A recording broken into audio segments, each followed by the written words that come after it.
Ram, how are you doing? How was your weekend? It was solid. I got 2 CrossFit sessions in Saturday and Sunday morning. I plowed through a lot of research on semiconductors. I was playing around with AI to help me process 500 pages of research. I was prepared for a nice, peaceful sleep, and then 60 minutes had this piece on FTX, which raised my blood pressure. How was your weekend? My weekend was pretty good. I went to out to the country. My in-laws have a place out there, and it's beautiful. Very relaxing when you don't see any houses and you just see skyline, um, which was really really nice. And then came home on Sunday and just try to get organized for the week. So it was like, how do I make sure I know what I'm doing next week? Do I get in a workout? Help my kids get all their homework ready for the week, and you know, That moment to organize your thoughts for the week on a Sunday evening, I do the same thing. That's a high impact move. I like that a lot. it is. We started a weekly family meeting on Sunday nights, and the only reason we're getting any attendance is we've properly named it the most annoying meeting of the week. Oh, that's funny. You call a spade a spade. I'm not trying to offend Yeah, anyone. and my kids hate it, but it helps a little bit to just say, hey, by the way, you have this on Tuesday night, you have this on Wednesday, and at least for 5 or 10 minutes they pay attention. My wife and I need to do that. This whole idea of you go on a walk, your significant other, but then you also have a separate, which is like your date night, and you separate the logistics and planning from the date night. We did that for all of like 2 weeks, and then like life got in the way and things happened. But I like that. Actually, I want to get a virtual calendar and put it on the fridge that integrates with all of our calendars, so we can put all our obligations and commitments. Kids got to go to swimming classes.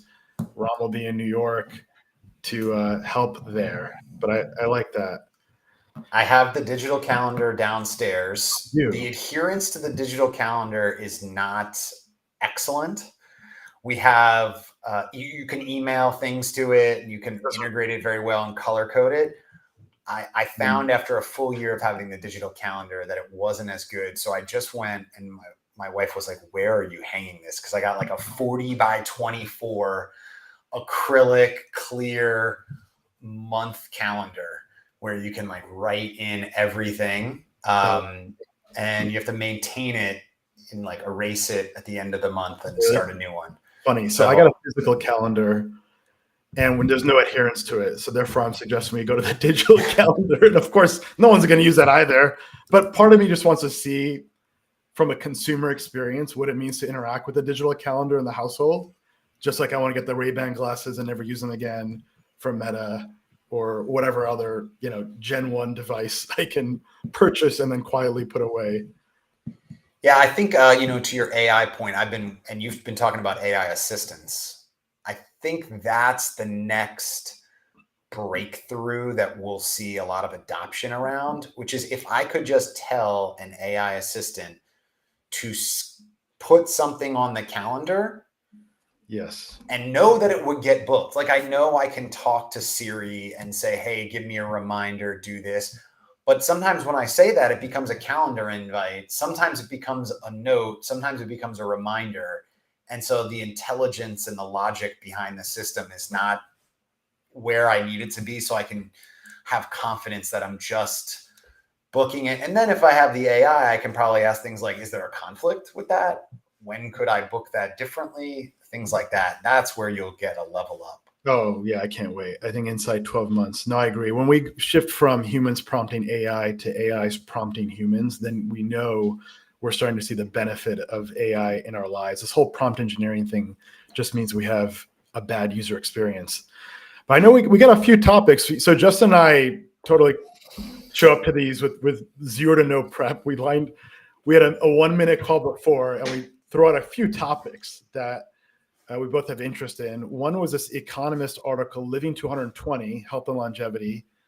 Want to talk more about that. Workout routines. Justin's longevity podcast, I listened to it this weekend. It was awesome. I want to get into that too. It's an interview with a trust and estates planner that specializes in ultra high net worth. This is beyond your run of the mill estate plan. This is against jurisdictional risk, hedging against U.S.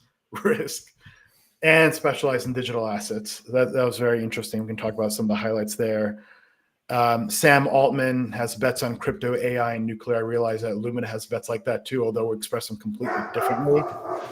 So those were some of the things. We'll see if we can actually get to here, but why don't we dive in? Shall we start with, and then we'll get the FTX thing. God damn, the FTX SBF thing. I wish this thing would go to bed. Why don't we knock that out real quick and move past that one? Start there. So you said your blood pressure was raised during 60 Minutes. Tell us a little bit about that. I'll give you the summary. So Michael Lewis, acclaimed author, nominally nonfiction, really fiction. He just released a book, and 60 Minutes gave him a platform to talk about it. And in this interview, he says, FTX, if only they didn't get quote unquote negative aspersions, presumably from Binance, they wouldn't have had a run on the bank, and they would still be in business because they're making tons of money, which is total BS. And it's it's just it's absurd, and it demonstrates a lack of understanding of what actually happened with the FTX, and also just a deeper misunderstanding around how those businesses work. So, that's been trending on Twitter. There's a lot of discussion around that. I already have a tweet on that, so you can look at that thread. I thought we put the nail in the coffin in the fact that SBF and FTX, one, they had a money-losing business as early as 2021. That was driven by incompetence. Two, the fact that they were losing money led them to make a bad decision called engage in fraud. And that's why FTX as a business raised $2 billion, but actually incurred $10 billion in losses. The delta is called customer funds. So anyway, I think my blood pressure went up just a little bit more a moment ago, but. Yeah, mine would have too had I tuned into 60 Minutes to hear that. I don't think anyone tuned into 60 Minutes. I just saw this on. Does anyone tune into 60 Minutes now? But presumably somebody. I don't know. I don't know what Nielsen ratings do these days with streaming, but that's wild. I think Laura Shin will correct the record. She'll have a better book that comes out. It's not a book worth buying. Yeah, that's unfortunate. So how about the Economist article we both noticed and wanted to talk about? Living to 120. Cover of the Economist. Actually, I've got it right here. I was reading it over the weekend in the home office. Thank you. Yeah. Thinking about this. What I thought was really interesting, there were a number of sections in this issue about this topic. It's really interesting to think about how most of the gains that we've had to date in the longevity of the human species are related to disease control, right? Better treatments of diseases, enabling us to stretch we're not expanding the lifespan of humans per se as much as we're getting to what our achievable lifespan is more frequently. So therefore driving up the average life expectancy. And now what they're talking about is what people have been chasing for, millennia, is the ability to actually extend true lifespan potential through certain types of behaviors. One we've seen work out in laboratory animals frequently, which is calorie restriction. Right. But then the big talk is, calorie restriction's great, but really hard to do for humans. And so what can you do? Can you create medicines, if you will, that replicate the same type of pathway effects that AMPK stimulation? Yes, to be technical. Good call out. And so that's the question, right? Like, can we achieve that? And what did you think based on what you read? I thought it was, I didn't get a chance to fully read the article. I just scanned it a moment ago, but right. So the one thing we know for sure is that calorie restriction promotes life extension. And then how do you do it? Of course, intermittent fasting is one. I do that. I haven't had a meal yet. It's 1:30. and my last, I'll have a late lunch or dinner. So, that works. 2 is full on fasting, which, as you know, Dr. Peter Attia, whom you and I both read his book and big fans of his podcast, he does quarterly, maybe even monthly, like a multi-day fast. That's 2. 3 is like prioritizing protein, which encourages satiety, is another one of these tactics. What else on calorie restriction? Oh, here's a fun one. This is a little bit more technical too, but there's this compound called rapamycin, right, which has been shown to extend life in like canines. There's actually a trial for canines now. So Dr. Attia and others, like I think Jocko Willink and Tim Ferriss, are on rapamycin. It's not approved for this. It's an FDA-approved drug, but they use it for off-label usage. And what it does is it suppresses the stimulation of mTOR. This is going to get which is the short term for mammalian target of rapamycin. So 20-minute digression we're going to skip for now. But like when you exercise or you eat food, you trigger mTOR, which is an anabolic process to build muscle. And then not eating, calorie restriction, is the opposite of that. And you go into cellular recycling. And in fact, that Economist article talked about senescent cells, which are these dead cells that are no longer functional, which promote inflammation, which is a background condition that when it interacts with other issues like prediabetes, et cetera, then bad things happen. Yeah. So the key that they're talking about and where investment dollars are flowing and a lot of energy is focused is how do we create, medicines or supplements that trigger those types of reactions in the body so that we don't have to only rely on the behavior change of calorie restriction, which some people it works for and some people it doesn't. Like I've tried it before. When I run out of fuel, I crash. It's hard and I work out pretty hard. So I tried the fasting and it just doesn't always work with me. I get kind of lightheaded and I'm like, oh man, this is not working. So I need to eat.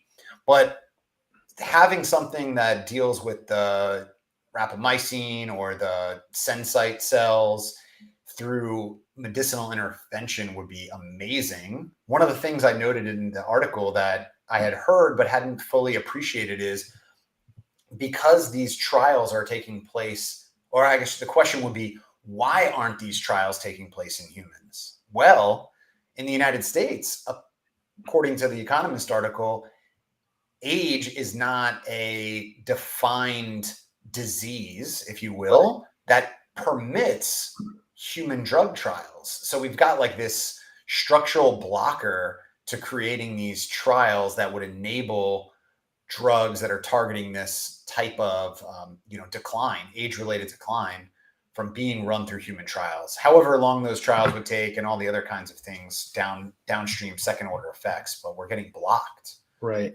Well, part of this goes to the fact that our healthcare system is focused on treating diseases after they present themselves with symptoms, as opposed to earlier, prevention. And things like cardiovascular disease, atherosclerosis, diabetes, these are building up over 10 to 20 years. I mean, they've done autopsies of folks in their young 20s and late teens, people that have like motorcycle accidents, and they can see signs of plaque buildup.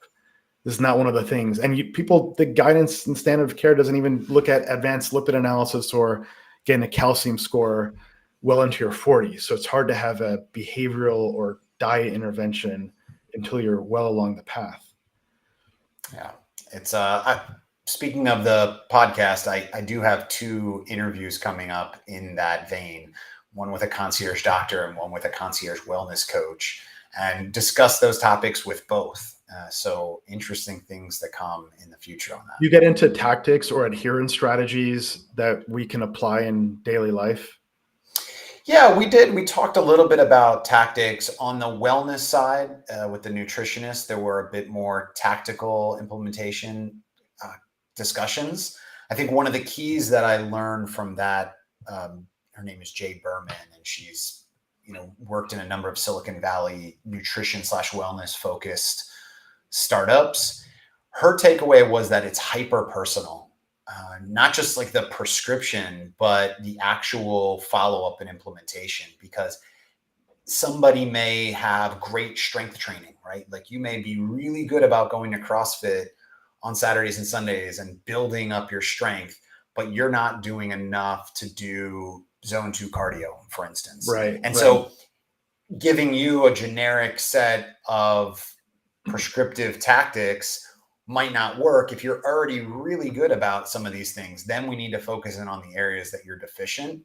And then it also becomes, what's your method of communication? Like, do you like texts at 5:30 in the morning because that's when you're up and working out? Or do you like a weekly email to say, hey, did you get in your 4 workouts? So it's kind of a dynamic process between the coach and the recipient. I totally get that. I totally, like, if someone told me to go run for an hour, I couldn't do it. I'd be bored, just the monotony of it. And there's also this personal biology component as well. Some people are slow caffeine metabolizers, for instance, and there are certain genes that appear to be indicated to metabolize certain fats. And, some of these centenarians, they have awful diets, they smoke, and they have bad lifestyle choices, but they're still centenarians because they're genetically gifted. So it's interesting finding that personalized strategy to drive the results. Makes a lot of intuitive sense. So that's actually how I met Jay. So I have this water bottle from a company that I don't believe exists any longer. It was purchased. It was called Habit. And the idea was that they took a blood test. You took a blood test, submitted the results, and they analyzed what you should eat based on your maybe phenotype. I'm probably getting that wrong from a medical perspective, but it told me, for instance, you process this type of fat better than this type of fat. These types of carbohydrates aren't good for you based on your body type and your blood type. So that was one of my first introductions to this kind of personalized nutrition approach. I would love to learn more about that. I'm an early adopter of all sorts of interesting tests like that give you feedback. And now, of course, the cost of doing full genetics analysis has dropped, right? It's like $250. You get a real DNA analysis. 23andMe is a shortcut. It's approximation. It's not terribly, accurate. It's useful, certainly entertaining, but no, that's exciting. By the way, one last point on the fasting part. I know you tried it out, and I had a similar experience. I'd have that bonk, that low energy, and suddenly start getting irritable, and then this imperative to start eating food. But when I first started fasting, inspired again by Dr. Peter Attia and what he'd been doing there, and Tim Ferriss has great podcasts around this too. And I got through that, and how to do that, maybe a good topic for another time. Once you get through that, then those issues went away. And part of what's happening is at the mitochondrial level, the mitochondria, the power plants of the cell, they're either metabolizing glucose or ketone bodies. And it takes time, measured in weeks, to turn over your mitochondria so they can start to metabolize ketone bodies, which is what happens when you metabolize fat. So now I know I'm not hungry. It's 1:30, skip my lunch. 5 years ago, before I did this, at 11:30, and I'd be hangry. I have distinct memories in my life of being hangry, actually, like long drive, like, can we get some food? I don't have that anymore. So there's something about the metabolism and adaptation as well. Yeah, no, I think that would be a great topic. I'd love to hear more about that on another one of these conversations. I would ask you to think about, and I'm not saying which is the right way, but was it working better for you, body composition wise, perhaps, right? Like, so yes, you're able to get through that fast, and maybe your mindset and you've gotten more discipline, or you've been able to get through that mental barrier. Has it also been a benefit from a body composition standpoint that you're getting the results you want? I need to do these DEXA scans so I can definitively answer that, but I might be That's able to it. share. Yeah, exactly. I might be able to share some highlights there. So What what's the else? workout routine, by the way? What A is it? workout routine. So I am a member of CrossFit. I've tried all sorts of workout routines, by the way. So right now I'm doing CrossFit. I like CrossFit because one, the coach and it's a group setting. I think you get more out of a workout with a coach or in a class versus personal accountability where you're like, oh man, you really push yourself, pat on the back. I think you're good now. No. When you've got a coach or in your class, by the way, my class, there are people that are 10 to 20 years older than me, men and women, and they perform well and they kick my ass. And that's inspiring. And I'm like, I better show up. I better give my all. And that's a source of inspiration. So, it's a CrossFit. It's a lot of metabolic conditioning. There's heavy weights, there's cardio. I like all of those things, heavy weights for the reasons we know, it's bone density, combat muscle loss. You can build these your muscles are glucose sinks, so you can tolerate glucose absorption better. And then, of course, metabolic conditioning for all the reasons we talked about earlier. So I think it really is it's an ideal kind of workout. The question is, do I get enough zone 2? I don't think I got enough zone 2 this weekend, but I got zone 5.5 in this weekend. How about yourself? What's your workout, Justin? So I had been a CrossFitter, so I did that for about 8 or 9 years. And I did love it at the time, and there's still a draw to do it. However, when the pandemic hit, I built out a gym in my basement. Oh, nice. And once I did that, I just changed my routine to working out at home. So I'm up generally at 5 to work out 5 days a week What time or do you go to so. bed, by the way, before you wake up at 5? 10:30. Okay. If I get to bed too late and it's tougher to get up, I can do it, but it adds up. So I 6.5 found to that 7 hours. 6.5 to 7 is good for me. You're doing Jocko. Jocko wakes up at 4, but Jocko's inhuman. Waking up 5 a.m. and working out is close to Jocko, though. Yeah, Jocko's an inspiration, that's for sure. I when I don't want to wake up, I usually hear his voice in my head saying, everybody wants to stay in a warm bed, get up. So I don't hit snooze ever. I'll make a decision the night before. Am I going to be able to get up? Like if I, for some reason, am, wired from late caffeine or something like that, I'll be honest with myself. In the past, I haven't. So that's a change in behavior. In the past, I would try to push through and I would do it. And then I would crash on the weekend. And now I've realized, hey, if you're up too late, turn off the alarm, which is not Jocko. He would be up no matter what at 4:30. Right. I've learned that I'm a human. I'm not capable of being a Navy SEAL. So right. I take my approach, but I still am up generally at 5 and working out. And now that I've read Outlive by Peter Attia, I've integrated more zone 2. So I do 3 days of the zone 2, which again, I don't yet know whether I'm in zone 2 because I haven't done a max heart rate test. So I'm kind of guesstimating, and I do that. I row for an hour when I do that. So you got a rowing machine. Yeah, I have a water rower, so I row for an hour. So how many meters is that? I never even look. I just throw on a TV show I want to watch and just row for an hour. I mean, that's got to be over 10,000 meters. Next time, let me know. Wow, that's rowing is intense. We do that regularly in CrossFit as well. Yeah, that's when I got into it. Was CrossFit, and I like it, so I bought that machine. I had bought that prior to building out the gym, but then I expanded the gym, and then I do weights 2 or 3 days a week where I focus mostly on big stuff: deadlift, squat, pull-ups, push-ups, dips. I don't have time for arm curls. I prioritize legs and back, posterior chain, lats. Makes sense. Yeah. Yeah, and then I try to do the zone 5 where you're 4 minutes in, 4 minutes off. That's the most mentally taxing thing for me to do. Is that interval training? What's that one? Okay. Yeah, that's the interval training where you're raising your heart rate for 4 minutes and then you're pulling it back down for 4 and then bringing it back up 4 times. And Interesting. that's mentally taxing for me. Like I can go row for an hour. It's easy. Like I like that. I like watching a TV show while I'm doing it. And I could probably hold that for hours. Yeah. I mean, I don't have the time in my life to do it, but I can do that for a long time. Weightlifting is easy for me. I've always liked it. Like full out exertion and then pulling it back. Training. Yeah. I don't even want to do it. Like that's one of those things where I have to have discipline to do it, because I say to myself too, oh no, just don't do it today. Interesting. Do a different workout.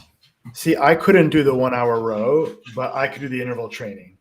And by the way, there's a type of gene that it's like a type 1 versus type 2 muscle. And one is oriented towards sprinting and one is oriented towards endurance. Hypothesis might be you have that endurance one, I've got sprinting one. Now, by the way, genetics aren't destiny. All these things are adaptable, and don't let that impact your psychology. It's all really habit, and you can do whatever you want to do. It's the 4 minutes that's the challenge for me. I like sprinting. Oh, funny. Oh, I see. But when you say you have to do it for 4 minutes, it becomes like really, and especially because I only really do it on a rowing machine. So like my legs are burning and I'm just like, oh, wow. Ugh. I love intervals though. Like that's, and all the studies show that it's the highest return per unit of time. It's the most efficient kind of workout. If you get 15 minutes and you do intervals, you're getting like 25 minutes of something else. Yeah. Well, to that Economist article, I'm trying to live to 120, I guess. I think we all are. And we'll come back to that later time. I know we're looking to interview a biotech hedge fund person. There's so much on the longevity side and what's coming down the pipe. Like things are looking good for those that want to live longer and better. What else? By the way, I thought it was really cool. Your podcast with Matt McClintock, there's a scene where there's a couple, they're going through divorce, and then the husband passes his wife this USB stick and says, here's your Bitcoin. There's 10,000 Bitcoin. And her jaw proverbially drops to the floor.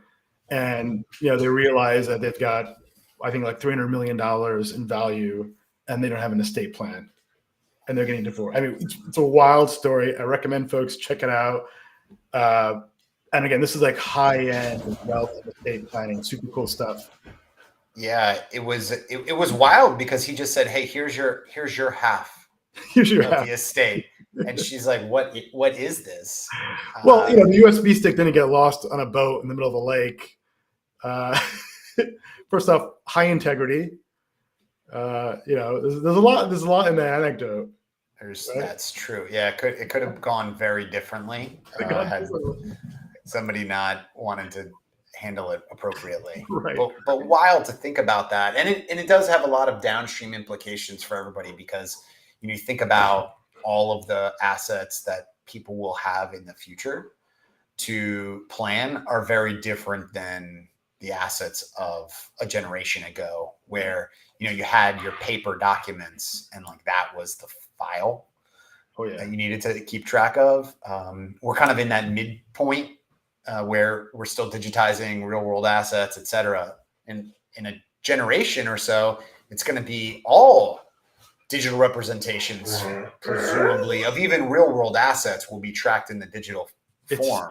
It's such a key point. And one of the points he made was the importance of title. So you have Bitcoin on USB stick. So who's it titled to? You individually, the household, the kids' trust, and people take these for granted. They do. Yeah, they do. It's definitely worth a listen. Creditors won't be in the future taking it for granted, though. They'll be concerned about that. Right. What else? I thought Sam Altman, that also came to mind too. So in the All In podcast, someone raised the point that Sam Altman may be the first trillionaire because of 3 bets. One is on nuclear, another is on crypto, and another is on AI. And I thought to myself, said, gee, we here at Lumida have also these 3 bets, but we're doing it differently. And let me share my compare and contrast. Please. So Sam is betting on nuclear fusion. And one of his statements is the cost of energy and compute is going to zero over time. He expects fusion to Well, I can't invest in nuclear fusion. He gets in seed stage deals, so I'm not doing that. We're betting on the nuclear renaissance, which is the bet on nuclear fission. We talked about that in the Lumida newsletter 2 weeks ago. I was on a podcast with Howard Linsden, Trends with Friends, that talks more about that thesis. That was one. The second is digital assets. We have a thesis around digital assets. He's creating digital assets. So once again, he's seed stage. He created WorldCoin. Look, if you can pull that off, you should go do that. We're trying to find the next Ethereum, and we're sourcing early stage venture funds that we believe have a credible track record and they can go do that. So that is our approach. And then on AI, so our view has been on the silicon layer, bet on CapEx receivers, not CapEx payers. OpenAI has about $1 billion in revenue. They spend multiples of that on silicon. That means hardware, infrastructure, the cloud infra companies, the CoreWeaves of the world, NVIDIA GPUs, you name it. So we're betting on that. He's betting on the application layer, which is software. But that's actually a good bet if you're seed. But I wouldn't bet $90 billion valuation on that. So we have the same headline themes, but we're betting completely differently based on our competitive advantage. He's at seed. He can create his own outcomes. On the other hand, I would say when it came to say commercial real estate, we'd run circles around Sam.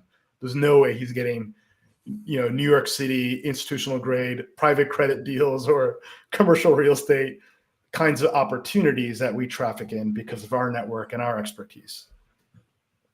Yeah. I would say pulling it back to the most interesting aspect of that from my perspective is that not long ago, my children, I have 2 boys, 8 and 11, they asked me, who did I think was going to be the first world's trillionaire? And I said Sam Altman, actually. Probably because I had just listened to his podcast interview with Lex Friedman and was thinking about that. But I said, it's either going to be Elon Musk or this guy, Sam Altman.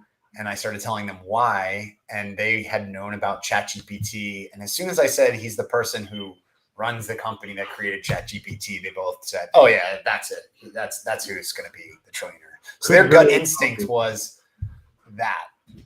Yeah, it's a really interesting. Jensen could be another contender, CEO of NVIDIA. I don't know what his shareholding of NVIDIA is. That's a really interesting. I like those things. He's got the right trends he's betting on. He's linking his human and financial capital to the trends. He's doing the right things. So what else? I know tomorrow there's an interview I'm having with Dylan Patel. He is the captain behind Semi-Analysis, which is an acclaimed newsletter covering all things semiconductors. This is really dense stuff. I've been spending my nights and weekends going through it because I believe the next 10x opportunities will be in the semi space. There'll also be in other categories too, but if you believe that electronification continues, if you believe that AI adoption continues, if you believe robots are coming, if you believe automation is happening, then semiconductors are the right sector to focus on. And so I'm really excited to dig in there. These guys are 5 cuts deeper than anything I've seen, including from the buy side or sell side research that we have access to. So thrilled to be doing that with Meltem, who's also been focused on the semiconductor thesis as well. So that'll be a joint conversation. I believe it's tomorrow at 2 p.m. It'll be live.